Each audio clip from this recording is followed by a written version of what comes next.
Marketing overwhelm is real. Where should you put your time and energy, especially if you're a solo entrepreneur or a business owner wearing multiple hats? What's most important? Well, in this video, I'm going to give you the top three things to focus on to get you more clients in your business in the quickest way possible. And the two biggest mistakes to avoid that could be sabotaging 90% of your success. Hey, I'm AprilMeese. I'm an AI and video marketing mentor, and I help young at heart female business entrepreneurs grow faster with less stress. So if that's you and you want to hit the goal of ten to $20,000 months consistently in your business without all the exhausting and confusing tactics that are out there, then you're in the right place. Because I know that you've been working hard in your business. Chances are you've been focusing on your skills and your expertise and you really want to help people, not just make a living, but really make a difference. But with all of the marketing tactics that are out there, it's challenging to know what to do. And at times, it can feel like an impossible uphill battle. I can totally relate because I've been there myself with building two different multi six figure businesses while raising twin girls. And as I've helped women business owners worldwide get clients and double their income, it's the one thing that I hear the most stuck feeling of how do I get to that next level and do it consistently. Like you might have one great month, but then the next month it's kind of, hit and miss. And it's not your fault. There's so much information out there. It's hard to know the right path to take. And if you're anything like me, you probably tried a handful of different things to market your business. Maybe you've tried posting on social media and it felt like nobody saw it, or you're wondering if you should just post more or try a new platform. Maybe you tried doing paid ads and you felt like you lost money. Maybe you tried to reach out to clients and referral partners and they didn't buy and you didn't make sales. And so that can be disheartening and it can be very frustrating. So, regardless of what business you're in and what services or products you offer, you're going to feel overwhelmed at some point. So, today I'm going to help you get that clarity by focusing on three key things to help you tap into more ideal client sales to grow your business. So, let's dive in. The first biggest mistake that's costing most business owners and professionals sales and overall growth is, drumroll please, mindset. It's what the motivational coach Zig Ziglar called stinking thinking. I just love that term. Not only was he a fantastic motivational coach, but side note, he was also my Sunday school teacher in Texas. He taught the youth in the morning before the main service for a few years, and he was fantastic. So if you have stinking thinking, you're not alone. I can tell you from personal experience and from years of being in mastermind groups with others and coaching others that universally everyone struggles with some form of self doubt and some form of imposter syndrome of not feeling good enough. Now, if we were to look into your mind or more accurately, your past actions, there'll probably be all of these ways that you're doubting yourself. And it's normal when you're trying to reach new levels in business and life to wonder if it will work or if this is the best use of your time. Going back to the whiteboard, if you are here and your goal is here, now let's say you hear that you should focus on SEO and keyword ranking to get your website right.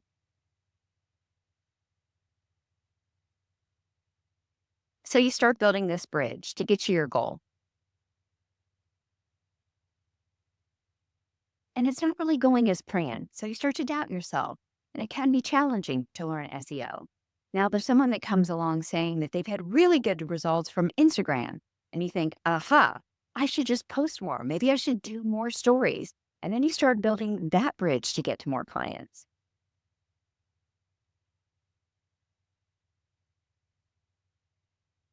But then you look around and it doesn't feel like enough. And as they say, comparison is the thief of joy. Then you think maybe I should do email marketing, or is that the way to go? Or you get really excited about the next shiny new platform or a new strategy that everyone's talking about with their success. And you go and you start to build that bridge. And you're not getting where you want to go because you have all of these half built bridges that you can't reach your destination mainly because you're doubting yourself, unsure which is the right path. You see, all of these things that we talked about can and do work, but there are some nuances to figure out, and that takes some time. And that brings me to my second mistake, and it's similar to the first, and it's lack of focus. So it's dabbling here and there, because let me just say, there are more distractions than ever. So similar to the bridge analogy, this is where your energy is going out to all of these different places. So imagine you're here, and again, here is your goal, and you're kicking a ball, and you start kicking the ball to the goal, and you kick it a little bit, but then you decide to kick the next ball a little bit, and you kick the next ball a little bit, but you never kick the one ball all the way. So you never reach the goal, pun intended. You see what I did there? And you never reach the goal in your business either. But all of that ends today because if you just focused on that one thing, that one system, that one ball, so to speak, you will make it to the goal. And this is where I have to introduce you to the rule of three. It's one offer, one path or platform, and one vehicle. So let's break that down. The first thing that you want to do is decide and define what your one offer is going to be. Your one service, your one product, or what I call your offer is what you sell. Now, I know you're probably multi-talented and do a variety of different things, and that's awesome. We all have different passions, and you might offer a variety of different services. But when you focus on just promoting that one main thing, you get known for that thing. Think of anyone you admire. They were first known for one thing before they branched out. Usually, when you think of someone, one word will come to mind. For example, companies like Amazon, they first sold books only. Zappos were shoes only before they branched out. Think of the influencers or experts that you follow. Maybe it's Anne Handley, Alex Hermosi, Kylie Jenner, Mel Robbins, Gary Vaynerchuk, whoever it might be. Think of Gary. At first, it was wine, then it became social media as his area of expertise. Mari Smith, she's known as the Facebook marketing queen. There are so many examples. So instead of being everything to everybody, you need to become the go-to person. You know the expression, jack of all trades, master of none. You don't want that to be you. Think about it. If you broke or fractured all of the bones in your foot in such a way that if it wasn't properly treated, you would never walk again, would you go to your general practitioner for treatment? Oh, you would find a podiatrist, a foot doctor, or even better, an orthopedic foot doctor, a bone surgeon, someone who specializes on the foot and what you need. And who do you think gets paid more, by the way? The generalist or the specialist? I'm sure you know it's the specialist. Think of the general cook versus the cook who can make gluten, allergy-free specialty meals. My daughter was recently going to a party and she had to bring gluten, dairy-free treats for the birthday girl. And let me just say, I paid a premium price for those cookies. I didn't even get to try one. So again, you just want to be the specialist with one main offer, the go-to person for that service or product. Now, there's an entire strategy for creating an irresistible offer and how to package up what you do and sell it in a proper way that creates desire and demand and drives sales. And that strategy is a system I teach. So if you're interested in deeper support, comment below with the word strategy session. But back to the rule of three. So you decided on your one offer. Now, the next thing that you need to do is get some attention. You need a way to get brand awareness and eyeballs on what you sell. Attention is the hottest commodity right now. So for that, we need to figure out what is that one path. The path is your strategy for getting to your goal. So again, if we were saying that you are here and this is your goal, there's lots of different paths that you could take. Maybe you hear people saying that you need to be everywhere on all of the platforms. The buzzword is omnipresent, which is great once you've mastered that first platform. So one path, one platform to start.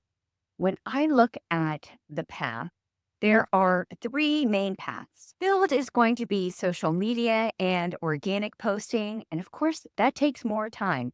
There are always pros and cons to things. Next, there's the buy, and that's going to be paid ads on any platform. So the pro is it could be a little bit faster once you get past the learning curve, but it will cost you more money. And next we have borrow. This is where you're going to borrow other people's audiences and their authority, such as referral partners and affiliates that sell your offer. Now, this is going to require more connections and a bit of time and money. And here's what people will say to me: April, what is the best? And there's not one right answer that fits everyone. You first have to look at your resources. Do you have more time, money, or connections? You have to also be honest with yourself. What do you want to work towards? If I said the best path is paid ads and the best platform is TikTok, but you don't feel comfortable doing short form entertaining video and it's not in your budget, then it won't work for you. If you feel uncomfortable with that style that platform requires, then it's probably not going to be good for you because you're probably not going to show up and therefore you won't have success in it. There's a caveat to this, and I'll come back to that in just a moment, so hang with me. But one of the things I want to say about choosing a platform, it's like fishing. Have you ever been fishing? I grew up in Texas, but since I was born in Ohio, I would go back in the summers to visit my family, and we would go fishing all the time. And if you've never been fishing, there's different types of fishing. Deep sea fishing is going to be different than fishing in a lake, obviously, but it means that you can catch different types of fish in different places. So if you want to catch a big tuna or soulfish, you have to fish in the ocean because they're saltwater fish. You're not going to find them in a pond or a lake. But if you want to catch catfish or bass, then fishing in a pond and lake is a perfect place to fish. The same thing is true with platforms. People go to different platforms to have different experiences. Sometimes it's just to be entertained. Other times it's to learn something new or connect with a certain group. For example, LinkedIn is where people go to make business connections and network with other businesses and professionals, where other platforms like Instagram are more entertaining or YouTube is more educational. So people interact with these platforms differently, and therefore the content that you create, even though it's a similar subject matter, it's usually a different type of content because it will have a different effect on each platform. So you want to pick that one path and that one platform wherever your audience predominantly is, i.e., where you're fishing and where you'll catch clients and where you can be consistent and really feel good about it. After you decide, you'll want to really understand how that platform works and go all in and focus on that platform. So now that you've decided your one offer and you've picked your one path or platform where you're going to show up and focus for the next 90 days to start, now we need your one vehicle. So again, if we're here and we're on our path, going to our goal and our destination, then we need a vehicle to get you there. This is the vehicle that's going to get you there. That's my little card, by the way. Hopefully you didn't come here for the art. You came for the information. So bear with me in my drawing here. This looks like a little blue turtle. But the vehicle is what's going to get you to the goal. This is how your brand will show up. And of course, there are lots of vehicles. For example, if you said the path that you're going to take is referral partners, then your brand vehicle would be that you need to commit to cold calling or commit to sending emails or maybe even showing up in person to connect with these referral partners. So this is how you're going to build the referral partner system and get more affiliates to promote your services and your products and offer. Now, if you said my path is going to be organic, non-paid social media, and my platform is going to be Facebook, Instagram, or YouTube, I'm going to tell you that the number one brand vehicle is going to be video. Yes, video. That is the key takeaway.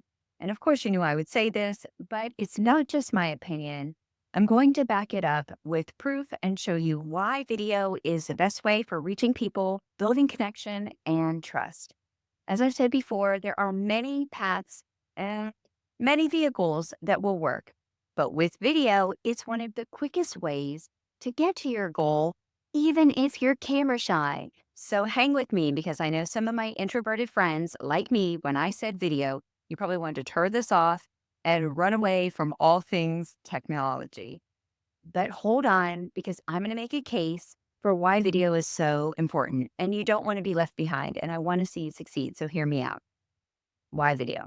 As you know, video is actually preferred by the platforms. If you're talking about any of the social media platforms, you know that they want to keep people on their platform for longer, which means they want more people watching videos. Videos are interesting. They grab our attention. When you make a video, they're going to find the right people to show your video to. The more the viewer likes your content and the longer they stay on the platform, all of those things are better for their algorithm and their business. So they want to find your ideal clients, the right people to watch your video, because studies show that video gets the most attention. If you're wanting brand awareness, video is your number one brand vehicle. Now, the second reason you want to use video is because video builds the know, like, and trust factor. The business that gets the most trust will get the client. And video builds trust. When you're hearing someone's voice and when you're seeing them on video, when you're getting to know a little bit of their personality, you can decide whether you like them or not. And your clients are doing the same thing. They're deciding if this is someone they want to work with, if this is someone they want to do business with, is this somebody I vibe with? And you're building that connection with them by offering valuable insights, helping them solve a problem. And here's the best news. Whatever your thoughts are about doing video, whatever insecurities that you might have, and listen, we all have them. You can do them at any age and at any stage. I'm a midlife mama. I'm 50 and I'm doing video, right? You don't have to be a model or an influencer. Throw all of those thoughts out. In fact, I would say in today's world, people are craving real, authentic people more than ever. So you're better off just being yourself. What's that quote? Just be yourself because everyone else is already taken. That's what people are going to connect with. The real you. That's what they actually want. The last point I want to make about video is that video builds engagement and it works for you 24/7. Even while you're sleeping, the videos are still working for you. Depending on the platform, you can make videos that are getting views years later. That content is called evergreen, like the trees, right? It comes from the term or the idea that the plant stays green all year long. And evergreen marketing and evergreen videos, it's a long-term marketing strategy that uses content that's always relevant. So regardless of the trends or seasonal changes, your audience will still appreciate the content and the value. And with platforms like YouTube, as long as your content is relevant, it will continue to be seen for many years. And that's why we want to create videos with value, not just singing and dancing. Even though entertaining videos are fun, it's about having the right type of video with the right messaging. Going back to my fishing analogy, the messaging would be your bait, something that's enticing, something that they want, and it will help you catch the clients. We'll talk about content and messaging in the next video. But for today, I hope you got clarity on the one main offer, your one main path or platform, and your one brand vehicle. I'd love to hear which path or platform and vehicle you decided on. Let me know in the comments. And as I said before, in the next video, we're going to talk about what to say in your video, how to build that brand awareness and trust, how to convert viewers into buyers. So make sure you hit subscribe and come back to the next video where we're talking about the 5 critical conversion stories to get client sales. Thanks for watching. Even though it's a similar even though it's a similar subject matter, I don't know why that one's hard for me.